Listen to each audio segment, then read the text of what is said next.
જૂની છે. હા હા એ નવી આવતી ને અને જૂની જાતી ને ઈ હાસુ હો તારું. એ બધાયને એમ જ હોય. ગઈકાલે મેં મારી પત્નીને ફોન કર્યો કે તને પિયર ગયે 10 દિવસ થઈ ગયા, તું તો મને યાદ જ નથી કરતી. મારી પત્ની કે હોતું હશે એવું કાંઈ, મને ચારે બાજુ તમે જ દેખાવ છો. તુવેરની દાળમાં, ચોખાના દાણામાં, ઘઉંના લોટમાં. સાલું મને તો આંચકો લાગ્યો. હું ધણી છું કે ધનેડું? એ હા ભાઈ હા, એ કાગડા બધે કાળા જ હોય. એ તારી વાત એકદમ હાચી હો ભાઈ. એ બીજી એક વાત કહું. એકવાર હું મારા હાહરે ગયો. સાસુ માએ 8 દિવસ સુધી પાલકની ભાજી ખવડાવી. એ 9મા દિવસે પૂછ્યું, એ જમાઈરા હું બનાવું? પછી તો મેં કહી દીધું, ખેતર બતાવી દો, એ હું જાતે ચરી લઈશ. ઓહો હો હો હો, ખરેખરી કરી તે તો. અરે હું હમણાં મારી પત્ની સાથે શાક માર્કેટમાં ગયો તે ઈ મને કહે 2 કિલો વટાણા લઉં. મેં કીધું લઈ લે, એમાં હું પૂછવાનું હોય? તો મને ઈ કે પૂછવું તો પડે ને, આ વટાણા ફોલવાના તો તમારે જ છે ને, લ્યો કરો વાત. અરે બાયુની ક્યાં માંડો છો? આ આજકાલની પ્રજાઓ પણ જુઓ ની. મારી ટિંડોળના હાથમાં મોબાઈલ આવ્યો એટલે બસ પતી ગયું, સમજી લે. આપણી સાથે વાત કરતા હોય અને કોકનો ફોન આવે એટલે હાલવા જ માંડે. એલા આપણે કાંઈ ખેતરના ઉભેલા સાડિયા છીએ? એને મન તો આપણે એવા જ હોય. એને તો મોબાઈલ આવ્યો એટલે કરલો દુનિયા મુઠ્ઠી મેં. ધીરુભાઈ અંબાણી જોઈ લ્યો. એમાંય આ જીઓ આવ્યો ત્યારથી છોકરાઓ તો આપણું જીવ લઈ ગયા છે. અરે એનું નામ જીઓ નહીં પણ મરો એવું રાખવું જોઈતું તું. એ મોબાઈલ આવ્યો એટલે કેમેરો ગયો. એ મોબાઈલ આવ્યો એટલે ઘડિયાળ ગઈ. એ મોબાઈલ આવ્યો એટલે બેટરી ગઈ. મોબાઈલ આવ્યો એટલે ટપાલ ગઈ. મોબાઈલ આવ્યો એટલે કોમ્પ્યુટર ગયું. મોબાઈલ આવ્યો એટલે નિરાત ગઈ.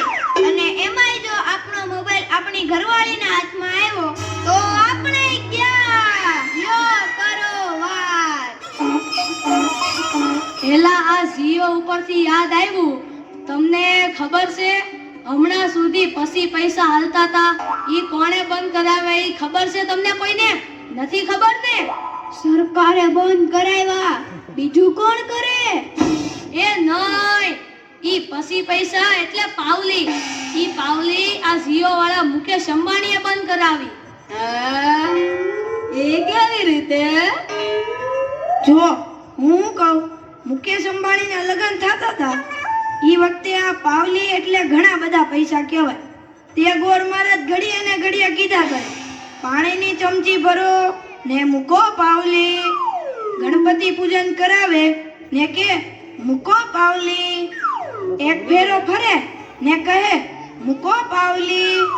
બીજો ફેરો ફરે અને કે મૂકો પાવલી. તેલા મુકેશની એટલી ખીચડી કે આખો દેશ મને મુકેશ અંબાણી કહે છે ને આ ગોળ મહારાજ મૂકો પાવલી કરે છે. મોટો થઈને આ પાવલી બંધ ન કરાવું તો મારું નામ મુકેશ અંબાણી નહીં. અને જુઓ એને બંધ કરાવી કે નહીં. અને ઈ મોબાઈલને કારણે છોકરા કાંઈ બગડ્યા છે? જાણે મોબાઈલ જ એનો બાપ ને એની માં નો હોય.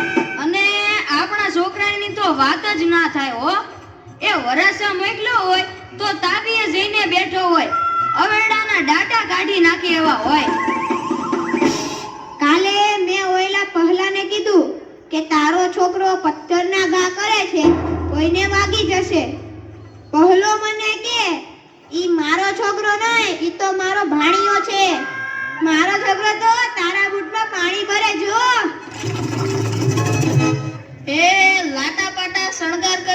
સ્કૂલે મોકલ્યો હોય ને ઘરે આવે ત્યારે પલળેલ કાગડા જેવો થઈ ગયો. મારા ટીનિયાને સાહેબે પૂછ્યું કે 15 ફળના નામ બોલ.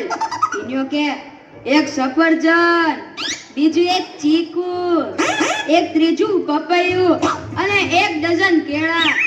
થઈ ગયા ને 15 ફળ. લ્યો કરો વાત. અરે આપણા છોકરાની વાત મૂકો તડકે, આપણી જ વાત કરો ને. ઘરે છોકરાનો જન્મ થાય એટલે એની માં કે નાક તો મારા જેવું છે, બાપો કે એની આંખો મારા જેવી છે, કાકો કે એના વાળ મારા જેવા છે, હો મામો કે હાસ્ય મારા જેવું છે. એ છોકરો મોટો થઈને જ્યારે ના કરવાનું કરે ત્યારે બધાય કે ખબર નહીં આ હરામખોર કોના જેવો છે. એ લ્યો તોય સૌના ઘરે જાય. આ લોકો તો નવરા છે, આપણે થોડા